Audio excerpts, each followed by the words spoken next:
Good evening and welcome to the final Q&A for 2015. I'm Tony Jones and here to answer your questions tonight, the Chair of the Australian Muslim Women's Centre for Human Rights, Tasneem Chopra, Environment Minister Greg Hunt, who will soon represent Australia at climate talks in Paris, Pulitzer Prize-winning novelist and former Middle East correspondent Geraldine Brooks, the former Finance Minister of Greece, Yanis Varoufakis, Shadow Infrastructure Minister Anthony Albanese, and businesswoman and economist Judith Sloan. Please welcome our panel.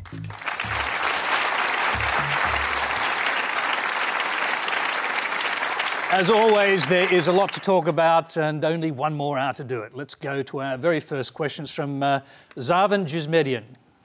Thank you, Tony. My question is this. How can we stop the Islamic State once and for all? Is bombing from the air enough, or do we need to send an army troops to Syria and Iraq to finish the job? Greg Hunt, let's start with you.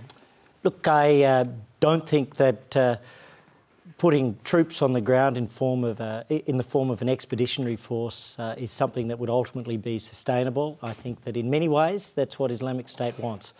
For myself, I think there are two fundamentals.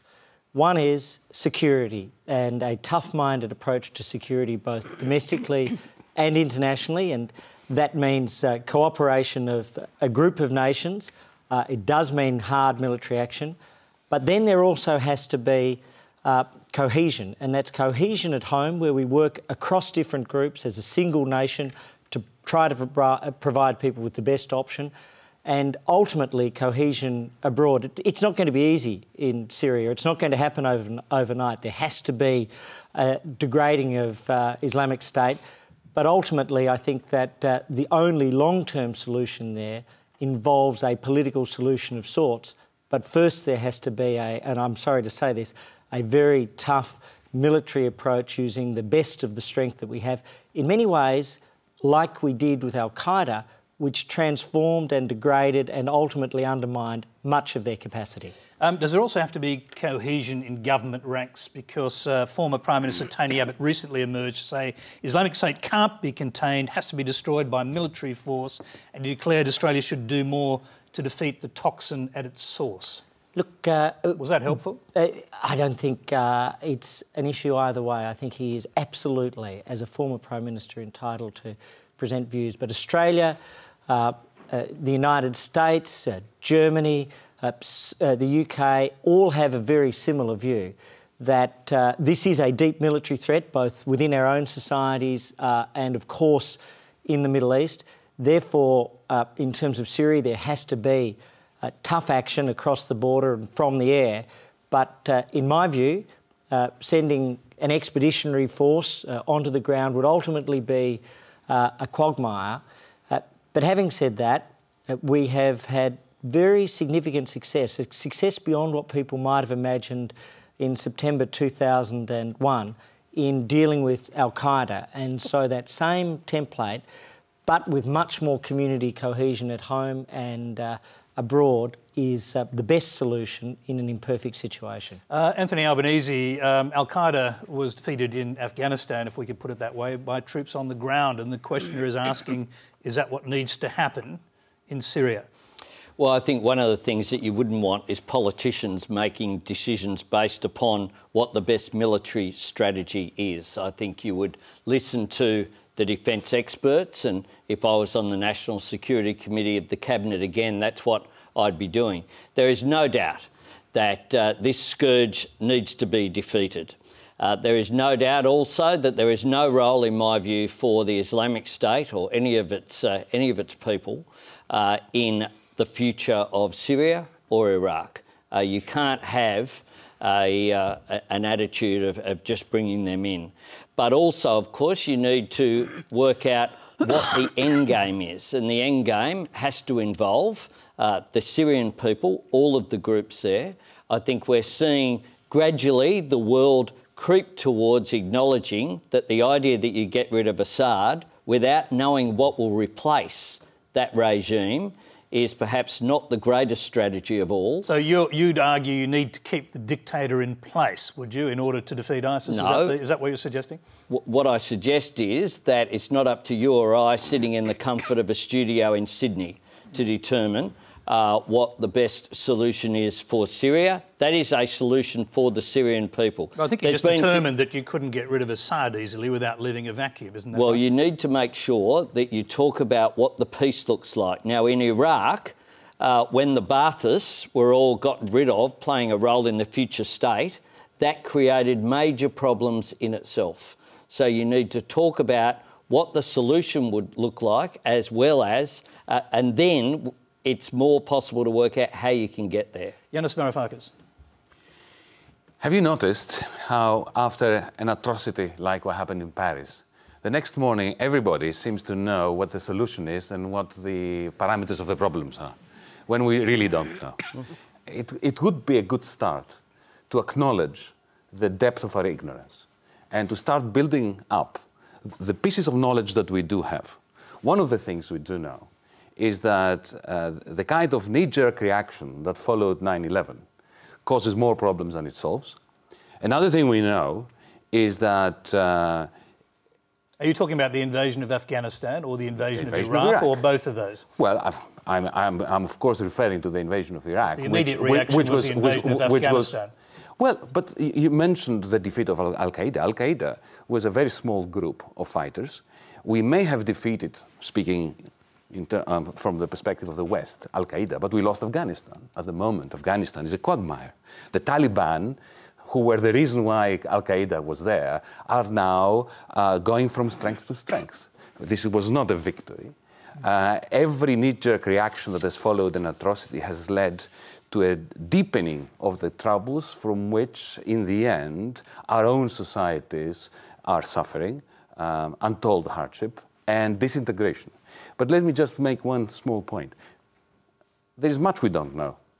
But what I do know, and I speak for myself, is that the sight of a Western leadership at once discussing war on ISIS and the potential of invading with ground troops and bombing, while at the same time doing absolutely nothing to stop the flood of financing from Saudi Arabia and the Emirates to the very same thugs that have attacked us in Paris, in Beirut, and elsewhere. That, to me, smacks of hypocrisy and yet another potential debacle, fiasco for the Western powers and democracies. I'm going to go to another question before I bring in the other panellists. It's on a similar line. It's from Hannah Post. In the wake of the Paris atrocities, the French government has promised to increase presence and military intervention within Syria. I was wondering, Geraldine Brooks, do you believe the Australian government should step up the military operations in Syria as a means of counter-operating terrorism spreading to Western countries such as Australia? Or do you believe there's an alternate solution to counter-operate this extremist ideology? Geraldine. Yeah, I think that the question that we need to ask is, it's very natural after the kinds of atrocities we've seen not just in Paris last week, also in Beirut, also with the downing of a jet full of people on vacation in the Sinai. It's natural to want the hot satisfactions of revenge. It's natural to want to see a government act. But I think that you should ask a personal question. I always ask myself, would I want my son or daughter to go and fight in that war? And if the answer to that is no, then why would I send somebody else's kid? And if the answer is yes, that this is so evil and so existential that I would be prepared to see my son go, then let's have conscription and let's be all in. I think it's been very corrupt what we've been doing for the past 15 years, which is putting the burden on a very small group of young men and women while the rest of us just go shopping. And I think that's why it hasn't been effective. You can't do that to people. You can't have a small part of the population bearing the entire burden. Geraldine, you just heard Yanis Varoufakis point the finger at financing from Saudi Arabia. You spent a fair bit of time in that part of the world. I mean, do you think that's also part of the problem? I did. I've been thrown out of Saudi Arabia twice and proud of it. Naturally, a woman journalist, what would you expect?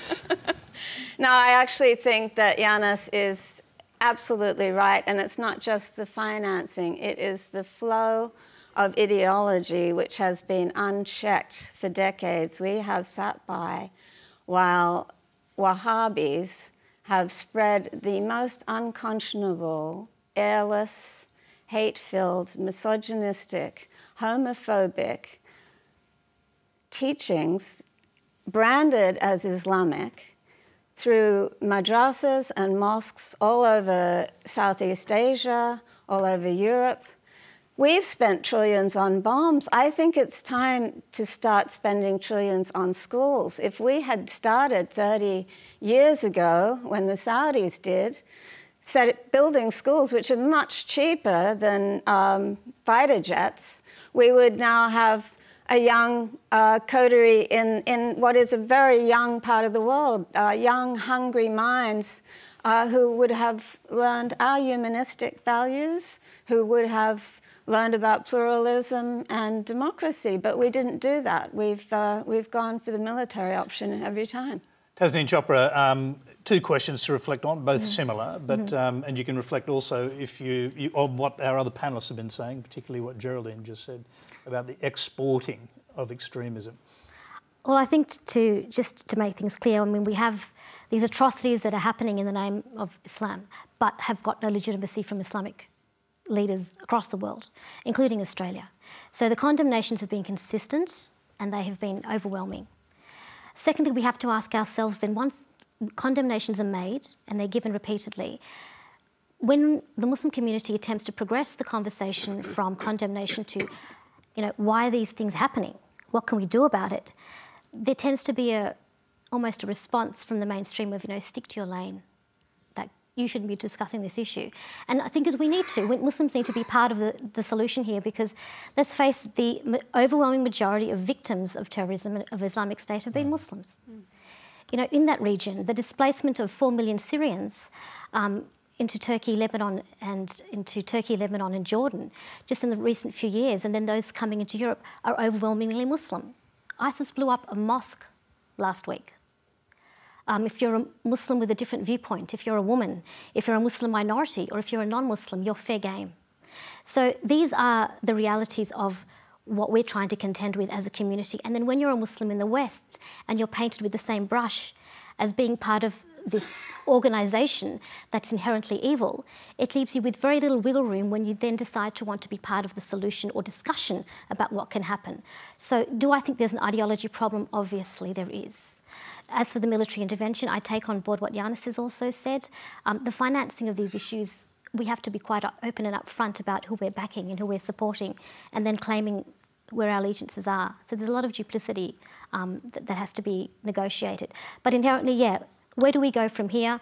We know that unity and resilience within a community will completely destabilise what ISIS is trying to do. They want to see us broken and they want to see friction.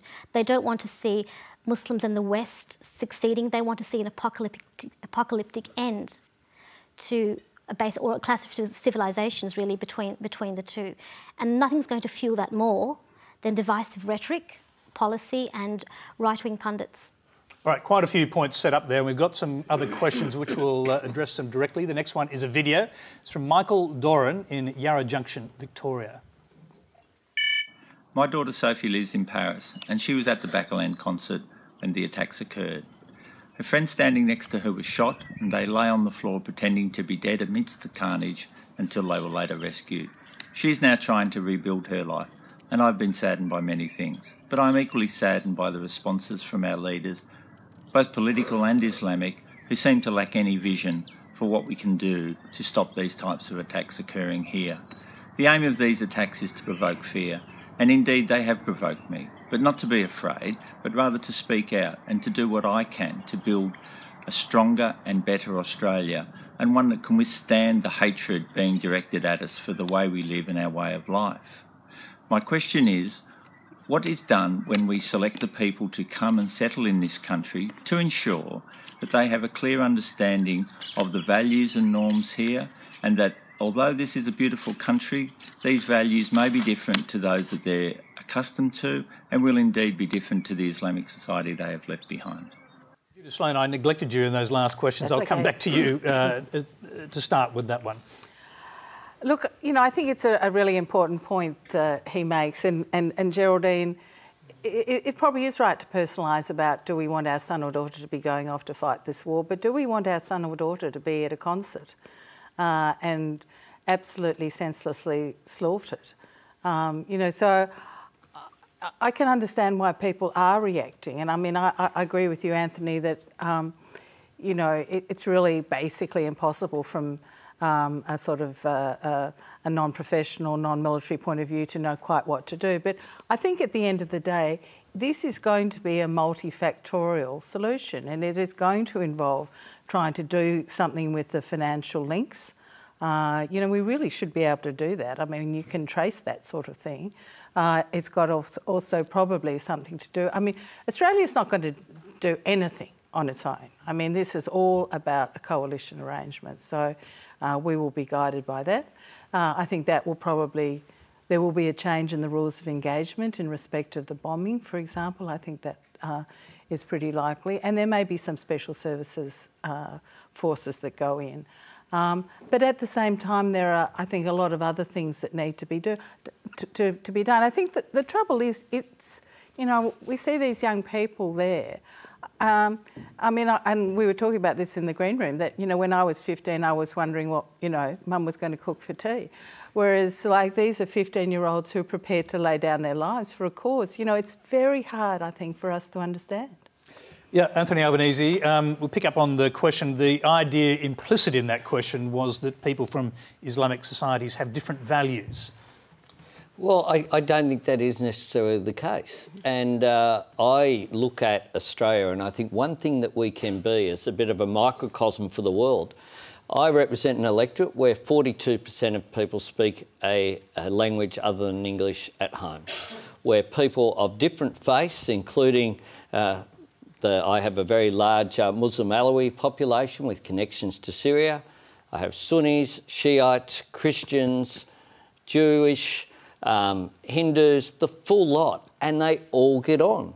They all get on. I mean, I often say, with regard to I have the Cyprus Club in my electorate, one of the best things that happens is Greek Cypriots and Turkish Cypriots getting together, sharing each other's, it's a pretty common culture, you know, some people call it Greek coffee, some people call it Turkish coffee, Christian, Islamic, but essentially we have so much more in common than what divides us. And one of the things that we can do, the future of Syria is quite complex, and I think we're all agreed that none of us have the ideal solution, but we can, as a nation, show, I think, the world the success of multiculturalism and the success of harmony, and refuse to be divided here as a nation. Yanis, the question of who comes to Western countries from the huge tide of Syrian refugees became a sort of burning issue in Europe when a Syrian passport was found by the body of one of the suicide bombers in Paris, and it turned out that person had come to Europe via Greece. You'd be obviously aware of the debate that's going on there. How do you think that reflects on the debate we're seeing in Australia? Well, there's no doubt that when you have a massive exodus of refugees, there may very well be a couple of insurgents that infiltrate. But it's neither here nor there. Both the terrorist attacks and the refugee influx are symptoms of the same problem, but one doesn't cause the other. We should not, there's a correlation, but there's no causation. Let me put it very simply. The vast majority of the people who explode bombs and blow themselves up and take up AK-47s and mow people down, they're people who were born in France, in Belgium. Think of the bombings in London. Britain doesn't have free movement. It's not part of the Schengen Treaty. So the notion that we're going to overcome this problem by erecting fences, electrifying them, and shooting people who try to scale them, this plays into their hand. The only people who profit from that are the traffickers, because the price for trafficking goes up, the economic rents increase, and ISIS. They are the only beneficiaries. And let me just add, from a Greek perspective, one vignette, which I think is important. When you have 2,000, 3,000, 5,000, 10,000 people being washed up on your shores, on the Aegean Islands, every day, In a nation, by the way, which is buffeted by a Great Depression, where families on those islands in particular are finding it very hard to put food on the table for their children that night. And these people, in their crushing majority, I'm proud to report, opened their doors to those wretched refugees. The thought that comes to my mind is very simple. If somebody knocks on your door at 3 in the morning and they're wet, they are bleeding, they've been shot at, they're frightened, what do? I think that there's only one answer. You open the door and you give them shelter, independently of a cost-benefit analysis, independently of the chance that they may harm you, independently of the idea about values. Values are fungible. We create them. The nation-state is a very recent phenomenon in Europe. We all lived as part of great empires, the Ottoman Empire, the Byzantine Empire, the Austro-Hungarian Empire, the British Empire for that matter. So we have to learn how to fashion these values without being victims of the fear that breeds greater misanthropy and greater danger for our people in Australia, in Britain, in France, in Syria. Tasneem, you would have heard the central message of that video question was essentially about whether or not people in Islamic countries coming to Australia have different values before they get here, and whether there needs to be an effort to change those values. No, I think that's a time-old argument that we've been hearing for the last 20 years, and it's a convenient political point scorer, but I think in reality it amounts to very little, because the values are inherently the same. If you're talking about Judeo-Christian values and Abrahamic faith traditions, it's very, very similar. But I echo pretty much everything Yanis has said there. But I would add, when we're looking at the Paris incident in particular, you'll notice that, I mean, the world media has really got on board with this, the tragedy of it, the horror of it, the randomness of it. It shocked us all. But when we view the issue and the conversation ensuing on terrorism purely through the Paris prism, we are forgetting the fact that there were days before that, an attack in Beirut. There was the downing of the Egyptair plane over Russia, the deaths in Nigeria, the deaths today in Mali, and of course the 147 Kenyan students who were killed in Garissa University. These are all victims of terror. These are all victims who require our response and reaction but don't get the same attention. And I guess the point I'm trying to make is when you view this conversation on the victims of terror through the prism of Paris, what you're neglecting is that the majority of the victims of terror, the majority of those on the ground who are fighting terror, are Muslims, and a lot of them are refugees. And those refugees who are wanting to leave, who are trying to escape those very horrors that we have seen affecting people in Paris and in West, in New York, are realities that we need to say, well, what are we going to do about that? I know that since 1976, there have been 70,000 asylum seekers settled in Australia who arrived by boat.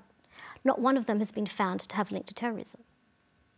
So the statistics speak for themselves, and we know that, you know, while 31 governor states in America have put up their hands and said no one's coming through our borders, President Obama has actually called that out as being a highly un-American issue.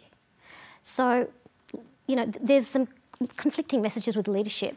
Tasneem, how do you then confront, and how does, let's say, the Muslim community in Australia confront the idea those young men and women who blew themselves up, who murdered innocent civilians, were acting on the instructions of people who took their cues from a perverted version of Islam?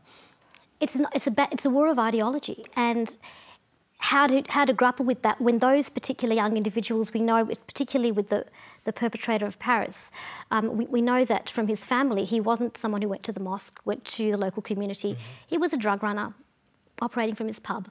So not your quintessential Muslim type of character by any stretch of the imagination. So then how to access those people becomes a question that we are grappling with too. So to then conflate those characteristics with the community is completely disingenuous. Greg Hunt. Look, I think one of the big questions here, which comes from Michael's original issue, is what is Australia? And my view is that when you look around the world, it is arguably as successful, if not the most successful, multicultural society anywhere. And what does that mean? It means that we have been able to draw people from around the world and bring of them their best selves. And that's drawing people, whether it's from Islamic society, from Greek society, from all of the different races, religions, ethnicities. And that's the genius of modern Australia. Yes, it's imperfect, and we see issues that break out. But that's why I would respectfully but categorically reject the idea that in some way there should be a prohibition or there's a values conflict with those who are coming from different faiths or religions, no matter where they are. What we always have to do is look to see who is marginalised, and that can be within a particular community, and obviously it's often, as Tasneem says, those that are not necessarily practitioners of the faith but on the edges right around the world, particularly young men who need to be addressed. And then secondly, reaching out and embracing the community and the communities. That's the only way, and that's the genius of Australia over the last 200 years. Geraldine, looking at this from now a distance as an expat, I mean, how does it look?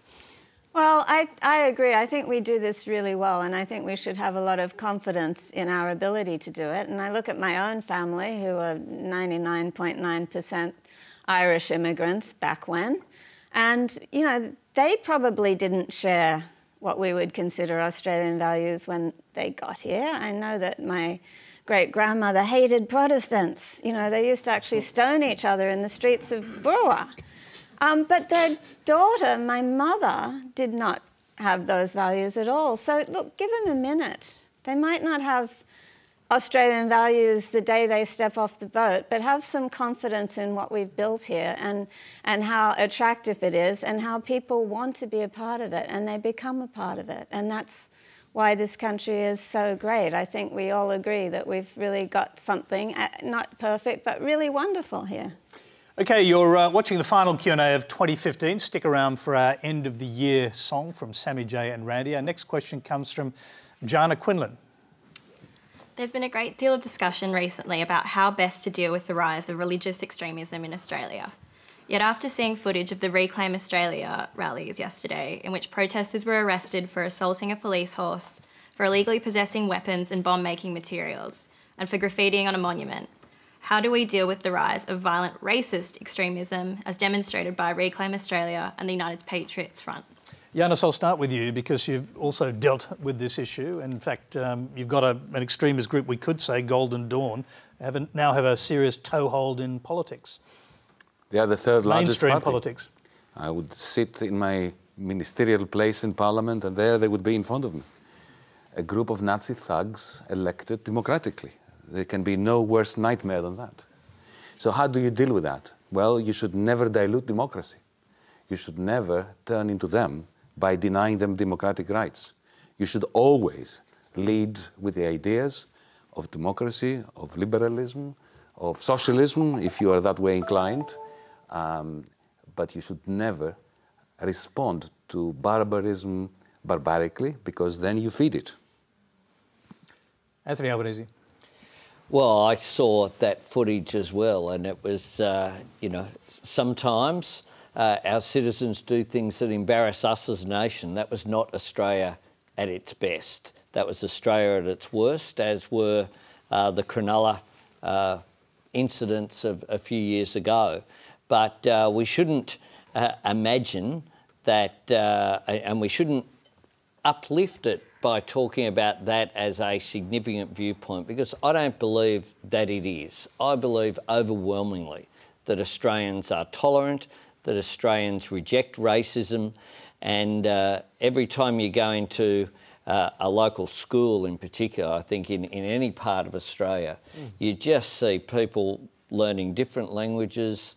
You know, my son learnt Mandarin at the local public school, and people engaging and really being enriched by the variations of the cultures that exist. So, yes, there will be a minority who preach hate, but hate, you know, as Martin Luther King said, it corrodes the personality and distorts the soul. And it damages the hater more than the hated. And, you know, we just need to rise above it as a nation. Judith, Sloan. Well, I mean, we do have to respect their right to express an opinion. I think that's really, really important. but we don't have to tolerate violence. I'm personally very unhappy with the idea that someone would attend a demonstration to express their points of view and then be covered up in some sort of, mask and disguising their identity. That I don't think is Australian, shall I say it. Whether this kind of thing could be handled better, or whether the groups who I think also legitimately have a point of view might stay away, that I think actually would, in a sense, make the Reclaim Australia demonstrations a lot less newsworthy, and we probably would find that there's quite sparsely attended, as a matter of fact. But for some reason, the groups with the opposing points of view always seem to want to turn up. And I don't think that's helped. But I do think it's, in all this, I think it's a worrying time, but we do have to stand up for those sort of basic freedoms. And one of them is the freedom to express your point of view. Tasneem. Yes, okay. So those basic freedoms include the freedom to hate Islam, for example? Freedom of speech obviously does have its parameters. Obviously, when you cross the line and you border onto the point of vilifying and causing, violently threatening people, which has been the reality for Australian Muslims in the last several years. And I just want to point out that we've seen a proliferation of these right-wing extremist groups in this country, particularly since Abbott leadership, and that's the fact. We've had the emergence of the UPF, the ADL, Reclaim Australia, Rise Up Australia, to an extent that we've not seen with previous governments. That is a reality, and we know that because as an Australian Muslim, you are suddenly in the spotlight, receiving hate mail, whatnot. You're not equating extremism with Tony Abbott's leadership, are you? No, but I'm saying... So what's the connection? I'm saying the emergence of those groups during his leadership is something that we need to discuss. I think that does happen, and you have to ask yourself, well, it didn't happen before, and certainly there were... What do you think is going on? There were messages. There was subliminal messages. We know that George Christensen attended an anti-immigration rally in Queensland. The kind of divisive us and them language that was used under the previous leadership as well. These all fed into a sentiment that the Australian Muslim was the other, and the rest of us were the us. And as long as you continue to have that divide, and I know that Andrew McLeod sat here on the panel last week and clearly said Australian Muslims need to be seen to be part of the us, and them is the ISIS. But when you make Muslims and ISIS part of the same team, this is highly problematic. And when the proliferation of these groups occurs, the entity most delighted with the outcome of this is in fact ISIS. Because when you have language, when you use divisive terms, when you say refugees aren't welcome, we need to put a tracker on the Mufti, we need to stop immigration from Muslim countries, and these kinds of very directly hurtful things. The formation of a political party, the ALA, the Australian Liberty Alliance, premised on anti-Muslim immigration. It sends a very strong message to Australian Muslims that, your location in this country is highly negotiable. So it's unsettling. Greg Hunt, now I'm sure you want to respond to elements of that. Sure, look, my view is you have to reject the extreme on either side, whether it is from the racist perspective or from the extremist who's advocating a caliphate.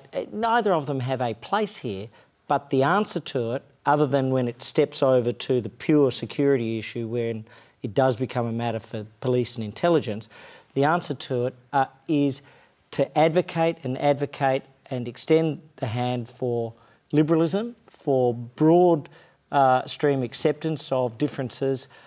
That goes back to my point about the best of Australia. And yes, Anthony's right. What we saw yesterday was the dark side of the community, but it is not representative of the overall Australia. So do I think that, there are downsides? Absolutely. Do I think that as a global example of multiculturalism, we do it pretty much better than almost anybody else. Okay, what about the point that Tasneem just made about the previous government, about the us and them language, as she put it, coming from mainstream politicians? Has that changed? Is it something from the past now that you have a different leader? I respectfully don't accept the starting Team proposition. Australia was the term that came to my mind. But, I do say this, that of course each Prime Minister brings a different approach. Malcolm Turnbull's approach is a very embracing one. He has deliberately spent time with as many different parts of the community as possible, and he has chosen his words very, very carefully, but in a heartfelt way of reaching out. And so that's what we are consciously, deliberately and sincerely attempting to do. Are you saying now as opposed to then? Look, it's a different emphasis from a different Prime Minister. Tasneem, what did you jump in? I was going to say, I mean, definitely the language has been more measured by Minister Turnbull, I would agree. But then we're still getting the comments from the likes of Scott Morrison and Peter Dutton in recent weeks relating even to the post-Paris incident about, well, we need to select refugees based on their faith and Christian ones might be given preference, etc. We know that with the Melton rally on the weekend, in the days leading up to it, an individual from the Reclaim Australia mob was found to have possessed weapons and bomb-making material. Now, he wasn't arrested on terror charges, interestingly, but I suspect if he had been from another group, he might have been. One of the things that Tasneem and I actually discussed before coming on air was of jointly going out and meeting with young people in some of the suburbs of Melbourne from the Islamic community, working with them jointly, and we will do that sometime after Parliament goes down and before Christmas. And you know, to have somebody like this who can bridge some of the divides and gaps, I think is a very valuable part of this program, and it gives us a chance as parliamentary representatives to broaden and to be part of a community that perhaps feels under stress. All right, it's time to move on to... sorry, yes. One small point, and picking up on something Anthony said about the Greek Cypriots and the Turkish Cypriots, along those lines. My personal strategy regarding fighting bigotry is to concentrate on my own community, on my own people, the problems within our communities, on the understanding, on the assumption, if you want. But I think it's a correct perspective, that there is a lot more diversity within our communities than differences between our communities. The disagreements that I have with other Greeks are much more powerful, let's say, than the disagreements that I have with the average German, the average Australian, the average Muslim, the average American. Instead of pointing fingers across community divides or lines, it is important to take responsibility for our own communities, for our own people. So, for instance, when it comes to the Cypriot issue, I'm much more eager to concentrate my criticism, my slings and arrows, on the intolerance that I see amongst the Greek side of the divide than to do that by pointing fingers on the other side. And I think that this is a strategy that could work if all of us adopted it. All right, we've got a question which is related to the not-so-typical Germans that you had a connection to when you were Finance Minister. Before that, if you have any doubtful claims on Q&A, send a tweet using the hashtags FactCheckingQuandra, and keep an eye on our Twitter account for fact checks by The Conversation or the ABC fact-checking unit. Now, our next question, as I just forecast, comes from Gail Bromberger. Yanis, you've spoken of the extreme difficulty you faced as Finance Minister of Greece dealing with members of the Eurogroup, that, to crudely paraphrase, when you proffered economic arguments, the response was such that you might as well have sung the Swedish national anthem. Economic illiteracy, or perhaps even willful ignorance of economics, dominates many facets of life of the average voter. Do you see any hope for the electorate to ever have a rational and meaningful understanding on the whole of important economic matters when they enter the voting booth? Or will less substantive talk lines continue to dominate political outcomes and decision-making? Yanis. Excellent question. But the preface is just a description of a uniquely European phenomenon.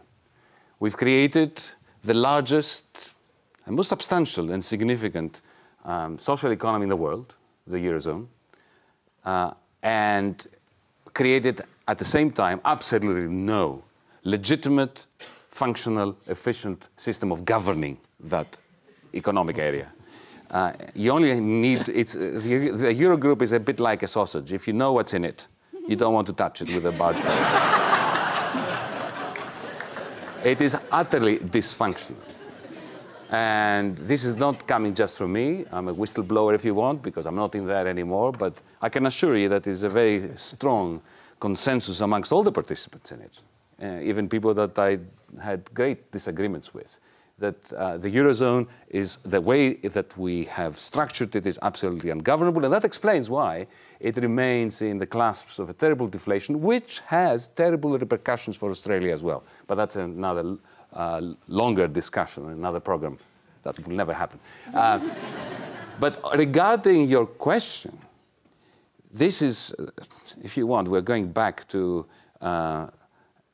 Plato's lack of faith in the capacity of the demos, of the people, to grapple with important points. Plato, let me remind you, was an anti-democrat. He did not believe that democracy was a sound system for making decisions of importance, especially decisions that connected to technical issues. Now, my view coincides with that of a great conservative, and I'm saying this as a left-winger, Winston Churchill, that democracy indeed is a terrible system, but it is absolutely the best of all alternatives. And when you don't have it, you end up making technocratic decisions, decisions that affect technical issues, like interest rates, like whether we should have a common bond in the Eurozone or not. You end up making those without the democratic process in a way that fails from an economic efficiency point of view. And you end up with a crisis which then requires even more political authoritarianism in order to stabilize it. And then you enter a never-ending spiral of more authoritarianism, less democracy, greater economic inefficiency and failure. Yanis, that is Europe. Yeah, can I would love to have been in the room when you were saying these kind of things to the German finance minister, Wolfgang Schäuble, who it is said that you drove to the edge of insanity. But he never said that. He never said that. He didn't say that. That's been written about you. You see, there's a magnificent disconnect between that which Wolfgang Schäuble said to me and that which the international press was reporting that he said to me. I can assure you, and we're here, we will be here around the next few days. Dr. Wolfgang Schäuble can choose to deny what I'm saying, but he agrees with me. He agrees with me, he wouldn't put it in those colorful words, but he agrees with me that the Eurogroup is not an apt institution for governing the European Union. We've got another economist on the panel. We might as well throw to Judith and Where get her we opinion on this. let me just add this before Professor Sloan comes in. You do need to finish that point. No, where Wolfgang and I disagreed was on what needed to replace it, on what kind of political union we needed to graft upon the existing monetary union in order to stabilize the monetary union and return a modicum of democratic process that would lead Europeans to see their own institutions against as legitimate and to actually live in an economy that functions a lot better than it does at the moment. Judith. I mean, I think it's really interesting in Australia that we are, I think, a very economically literate population. If you go overseas... You thank Paul Keating for that, by the way? Yeah, well, you go overseas and the newspapers have very little economics in it, but our newspapers tend to have a tremendous amount. And, I think sometimes we forget to acknowledge the achievements. I mean, in the early 1970s, we were about the 20th country in terms of per capita income. We're now the 5th. This was a dramatic improvement. And it was a really big series of economic reforms, particularly the Hawke-Keating, which, Anthony, you seem to have turned your back on, but that era, I think was amazing. And they prosecuted things that were, I think, on the face of it, basically unpopular. So cutting tariffs, it's a really hard argument to win. Privatising the Commonwealth Bank, Telstra, Qantas and the like, people, I think's instincts are actually against those sorts of things. Deregulating the financial sector. And I think that the amazing thing is that it was a democratic process, Yanis, and I think that was the exciting thing. The population was brought along for the ride. Well, yes, you can. Perhaps respond. Since you turned your back on Paul Keating and Bob Hawke and Can I perhaps John Howard. Yes, you can. Briefly, though. Judith's latest sledge. The fact is that the economic model worked because it was economic reform, not just with the bottom line, the top line in terms of economic growth. It was economic reform to achieve social outcomes, to lift up the standard of living of the population through the social wage, by introducing Medicare, opposed by the Conservatives, gotten rid of by the Fraser government, by introducing increased wages, real wage increases, occurred by increasing employment, diversifying the economy. It was a whole economic strategy, but with a purpose, not just for the top end of town, but for the mass of the people.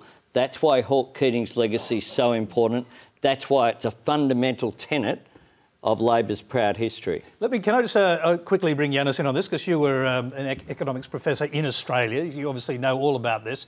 So how do you feel about that as a socialist yourself? Here was a socialist government basically introducing major free market reforms to change the nature of the country. Is that the way to go, and is that where Greece failed, essentially? The market is a magnificent instrument, and it must be used judiciously in order to complete an overall plan for how you're going to manage your economy. This is how the United States became great. This is how Australia became a substantial country. You have to pass judgment on Hawke Keating in the context, however, of a broader perspective. It wasn't just the deregulation. There was also the Accord, which was intricately linked with that, which was a failure, a catastrophic failure. Now we can go into this. So, if you want me to answer just very succinctly, the reforms that were mentioned were essential. At least the basic ones about tariffs and in terms of deregulating a large number of markets. Australia had a long social democratic tradition, which the Liberals and the Nationals bought into at some point, and I think that was very important for the kind of consensus building in this country, which, in combination with these reforms, produced decent outcomes. In the case of Greece, you are quite right. We failed spectacularly to produce the reforms that would end many of the malignancies of the Greek social economy. But let me add just another point, which is quite important for the context. We were embedded, we chose to embed ourselves, left and right, into a European Union that was designed in such a way that, at first, it would effect a large transfer of capital to Greece, allowing us degrees of freedom that we didn't really need. To become massively indebted, in other words. To become massively indebted. You have got to remember that when Greece entered the European Union, we had the lowest degree of debt, private and public, in Europe. But this is what happens when you enter a single market without a single polity, the lack of democracy that you mentioned before. Okay. One last point about Australia. Keep it quick, because we've got to move on. I agree that Australians are literate, and of course they are the best judges of the efficacy and wisdom of economic policies, not the experts. Where Australia has been let down, in my estimation, of observing over the last 2-3 decades, is by its politicians. Australians in Australia show amazing skills and dexterity. Australians abroad, wherever you go abroad, whether it's in the arts, in the movie industry, in the sciences, you find astonishing Australians that have contributed massively to world culture and science. Australian governments have always been punching below their weight relatively to the rest of Australia. The last Prime Minister that was impressive was Paul Keating. Malcolm Turnbull has a great opportunity. He has the right instinct, but can he carry the Liberal Party with him? We'll come back to that point. It's time to move along. Next question comes from Susan Tay. Thank you. Can you assure us that Australia will be working alongside other developed nations in its climate change policies? Is there room to move in the direct action policy to turn it into a trading scheme if it does not meet required targets without upsetting the more conservative members of the Liberal Party? Greg Hunt, obviously a question for you on your way to Paris. I was guessing that was the case. Look, I think, thank you very much. Firstly, yes, we will work with other countries, and in fact, I've just returned from the pre-Paris meeting, and as part of that, there was a meeting of the Montreal Protocol, which was about the ozone-depleting gases. Australia was one of two countries that was selected unanimously by 197 to lead those talks. We brokered a deal which helped save about 90 billion tonnes of CO2 equivalent emissions between now and 2050. To put that in context, that's as if the world produced no emissions for 2 entire years. And that was an Australian initiative, an Australian leadership on our watch, in our time, only a couple of weeks ago. At Paris, we go with the desire and the commitment to have a genuine global agreement. And we were one of 2 countries that was applauded at the pre-Paris meeting for the sense of energy that we brought to the talks and the willingness to try to broker compromises. On the targets, later this week we'll be releasing our update on our progress towards our 2020 targets, and look, I can say tonight what that will show is that we are sub-zero. In other words, 5 years out, we're already on track to meet and beat officially our 2020 targets, and that means we will have done it the first time for the first Kyoto period.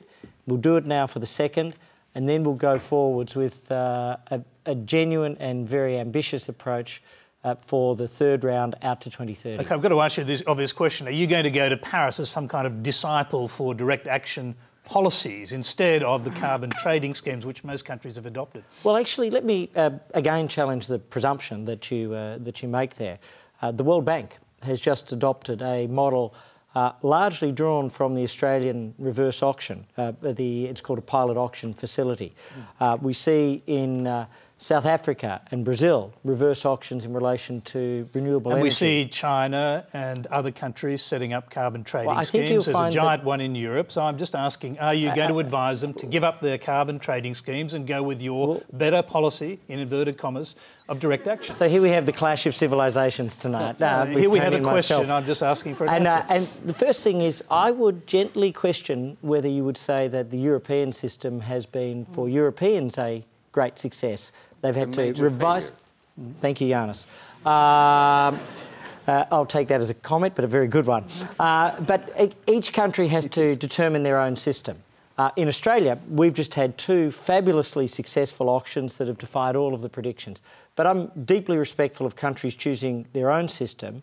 Ours is working for us. The World Bank's adopting a model. The International Aviation Authority, IATA, is looking at our system. The UN Clean Development Mechanism is based on very similar lines to ours. And so what we find is that for us, the reverse auction is a pure market mechanism. It does sound like, frankly, that you will will be a sort of disciple for this idea. I mean, it's clear that you think it works better than carbon trading. Well, there are 2 fundamental schemes in the world. There's a carbon trading scheme, or there is a reverse auction scheme. Both are versions of market mechanisms. Undoubtedly, there is more and more effort being put into and looking at the reverse auction model because it simply targets emissions reductions directly. Geraldine, are you convinced? This is a system that Australia has adopted.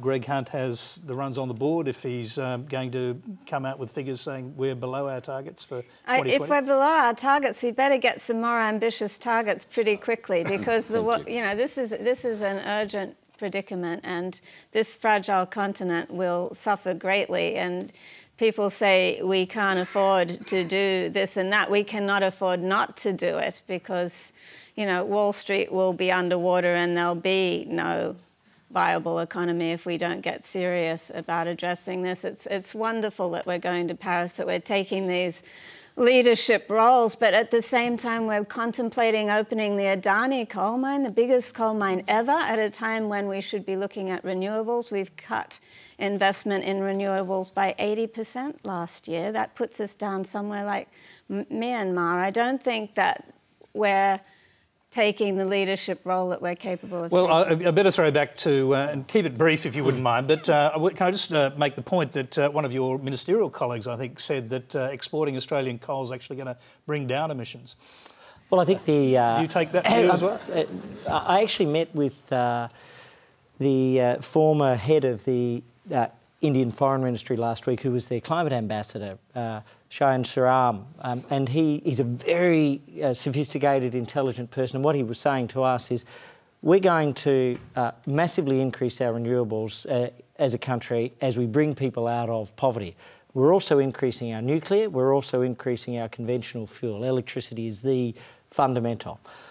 He said, if we weren't using Australian resources, we would be using higher sulphur, higher emissions resources, which wouldn't allow us to go to what are called supercritical or ultra-supercritical plants. So this was from perhaps India's foremost expert. Okay. All right, well, I'm going to throw to Anthony Albanese just to get his response. But above all else, they're massively increasing their renewables. Yep. But at the same time, what we're doing is making sure that they can bring people out of poverty and do it in as low emissions way as possible. Anthony Albanese, our coal's better than their coal. Well, an accounting trick is not a substance for real action. And the fact is that the only reason why Australia will meet its target is because of the discount that's there for Kyoto 1, which allows for the fact that emissions were decreasing substantially under the former Labor government with an 8% decline.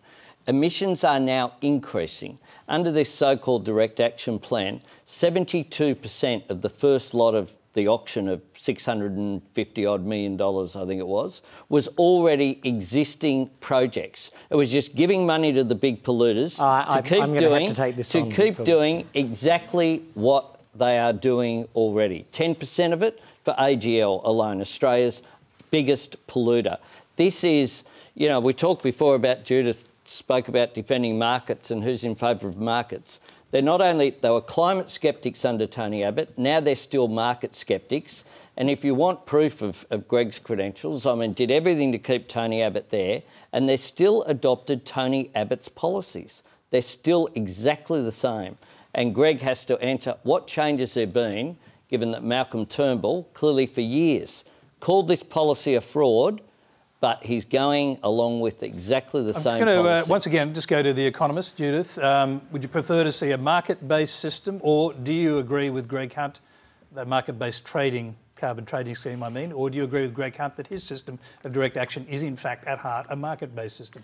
Well, you know, none of them are markets, actually. They're contrivances. They're set up through regulations. So we kind of got to be a bit careful with the language.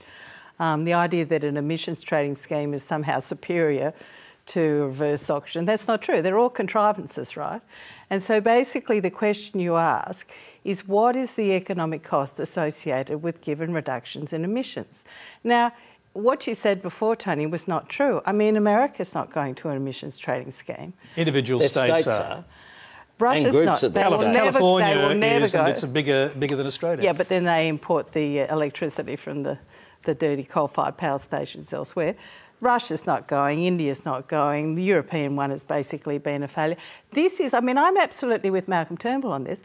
You know, let us have an open mind about how you get there. The key thing that Paris will achieve, it will never achieve a binding agreement, by the way, because of Yanis's point, because we have no world government, right? So we will get a series of statements of intent about emissions reduction ambitions, and there will be an open mind about how countries get there. And that's really, I think, is as much as you can hope for. I'm going to... sorry, Greg, you're going to have to make that point on another program. You're watching the final Q&A of 2015, but join Julia Baird on Wednesday for a special Q&A after hitting home Sarah Ferguson's two-part documentary on domestic violence. We've got time for just one more question tonight. It comes from Greg Black. Thanks, Tony. Malcolm Turnbull is now out-labouring Labor in his focus on fairness, which is usually just code for continually growing the budget deficit, unfortunately. With the ascension of Malcolm and the appearance of a newer, cuddlier Scott Morrison, who in the government will fly the flag for fiscal responsibility and its individual counterpart reward for effort? Greg Hunt. Well, we all do, actually. And let me say... Copying it from the right now. Yeah, yes. No, let me say this, that... a nation has to live within its means, and it also has to provide opportunity. And so when you look at the reforms, what are the big things that we're doing? The free trade agreements, and Judith talked about perhaps a lack of appetite for big reforms. These are never popular, but the free trade agreements with China and Japan and Korea, with the TPP or the partnership across the Pacific, these are all about creating jobs and opportunities, and it's very much a sort of modern free market approach. At the same time, always trying to reduce the burden of deficit. Under the previous government, they had $70 billion worth of income growth over the course of their period. They had $140 billion of expenditure growth. So that left a terrible legacy for future generations, because at the end of the day, somebody has to pay it back. So Greg, going to be, our message is very clear that we are going to have to work hard to continually cut the surplus. We don't have time for a long history lesson, but many of those points which we've heard before on this program. So maybe you could just tell us, to cut to the chase there, how long Malcolm Turnbull can remain as a kind of benign cross between Gough Whitlam and Robert Menzies. I think he'd probably be very flattered. He was friends with Gough, and he has great admiration for what Menzies was. He will make his own way as Prime Minister, and at the end of the day, it's about the big changes in terms of innovation, with an important package to come on that, in terms of fiscal responsibility and in terms of open markets, which are going to give people the chance to create businesses and to create jobs. Okay, that's what he's going to do. We've got a little time for everyone to pick up on the Malcolm Turnbull point. I'll start with Tasneem. Yeah, look, I'm not sure about that cuddly Scott Morrison thing. That kind of threw me. But in terms of fiscal, I guess, clarity and just my understanding with the TPP is I'm very concerned about what I don't know. And I do feel that the secrecy clouding that, and I think that the silence about what we don't know with regards to this, and the kind of escalation of where will jobs from this country go, and who will the trading partners be, and the less we know, the more I'm concerned about it. And I don't believe that it's when governments keep calling everything national security or the people's best interests, it really riles me up. Judith Sloan. Well, I think I think it's a good question, but I think at the end of the day, Malcolm Turnbull has, I think, some very good instincts when it comes to economic management, fiscal management, where business fits in, the importance of work effort, the importance of creating incentives to invest and save. So I'm not precisely sure what they've got planned, but I'm actually reasonably optimistic. Anthony Albanese. I think the question's based on a falsehood. Tony Abbott doubled the deficit since he came into office. There's now higher unemployment than there was at the time of the change of election. Real wages and living standards are actually declining. And we have a circumstance whereby there's been a change of Prime Minister, but essentially the policies are the same. They've got legislation before the Parliament now that would hit, in terms of welfare changes, hit at the bottom end, whereas they won't touch or haven't touched yet the sort of measures that we've put forward on multinational taxation, on superannuation at the high end, putting some equity back into the system. I've seen no evidence yet of any substance in terms of change from Malcolm Turnbull. Anthony, if what you're saying is right, just a very brief answer on this, but if what you're saying is right, why is he thrashing you in the polls? Because he's all things to all people at the moment. He's saying, let's all just hold hands and say kumbaya. There is no... Even Judith. It had to happen sooner or later. And once the actual policies are out there, and that's why if he doesn't go... If he goes to an election early, it'll be because he wants to hide what he's got in the budget. Which, I won't go to the GST. There's too much of an argument on that. Well, and I didn't even mention that. No, I know. Yanis, used to live here. You've seen what's happened here, the transition to a new Prime Minister. An astonishing change in the polls in particular, but also, some would say, in the vibe. For good reason, I believe. Look, the question that Greg asked is pertinent. I was the finance minister of a bankrupt state, and you're quite right. A nation has to live within its means or it gets in trouble. But what does exactly that mean?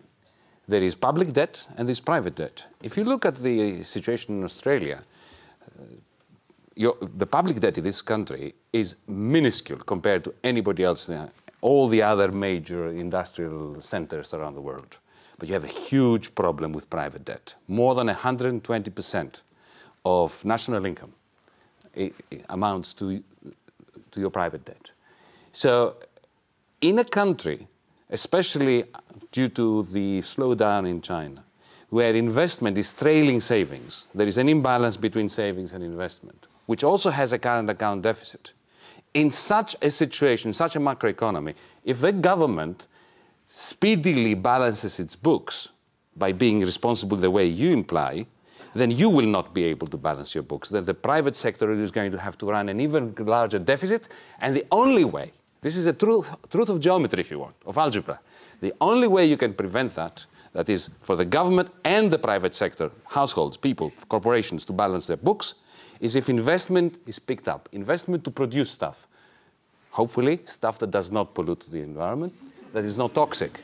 So this is why his instinct is right. Focusing on innovation that lifts investment to the level of saving so as to make it possible for the government to be responsible while you are responsible. And you are not responsible in this country. As individuals, as households, as corporations. You run too high a private debt. So he's right. Will he be able to do it? I think that, as I indicated before, he may have a problem with his own party. Maybe the optimal political solution would be Prime Minister Turnbull leading a Labour-Green coalition.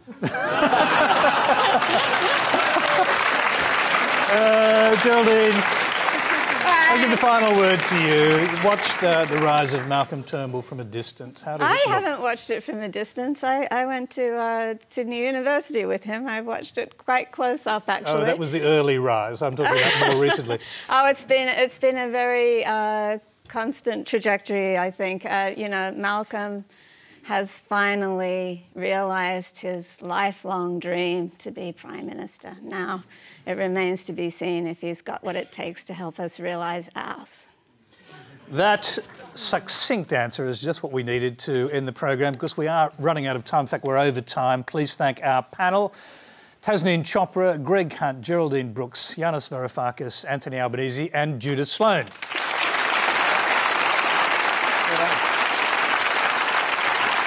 Thank you, and as I said, this is our final Q&A for 2015, so we'll leave you with Sammy J and Randy. They'll be appearing at the Sydney and Melbourne Comedy Festivals and Adelaide Fringe, but tonight they've got a brand new song to wrap up our year. Thanks for being part of Q&A till 2016. Good night. How you going, Randy? Good, mate. Good. It's been applause us there, but they didn't. No. They just sat silently. No, How you going, guys? in. Nice to see you. Oh, no, it's don't patronise us now. It's too late. Tony should have told you to applaud. Then he would have done it. Randy, it's been a big year. Huge year. It's been a huge year. In the immortal words of our current Prime Minister, there's never been a more exciting time to be an Australian. Another year over. Time to relax. Q&A made it without getting axed. The audience members have all cleared security. Hashtags are being proofread for their purity. And now Malcolm's in charge, Tony Jones will be fine. 'Cause there's never been a more exciting time to be an Australian. This song's been censored by lawyers. And we're contractually obliged to remind you that the opinions expressed within this song are not those of the ABC. And rest assured there's a verse coming up that also criticises the ALP. Because we don't want accusations of bias to adversely affect our chances of being invited back on TV. But there's never been a more exciting time. The year started well for Prince Philip at least. Most of Australia thought he was deceased. Until Captain Abbott declared him a knight. And even the Queen said, "This doesn't smell right." And Malcolm watched on with the polls in decline, thinking there's never been a more exciting time to be Malcolm Turnbull. Throw some more cash on the Barbie. Then the age of entitlement curled up and died when Bronwyn dropped $4,000 on a ride in a chopper that landed poor Tony in strife. And the Minister for Women said to his wife, "Darling, it looks like my job's on the line."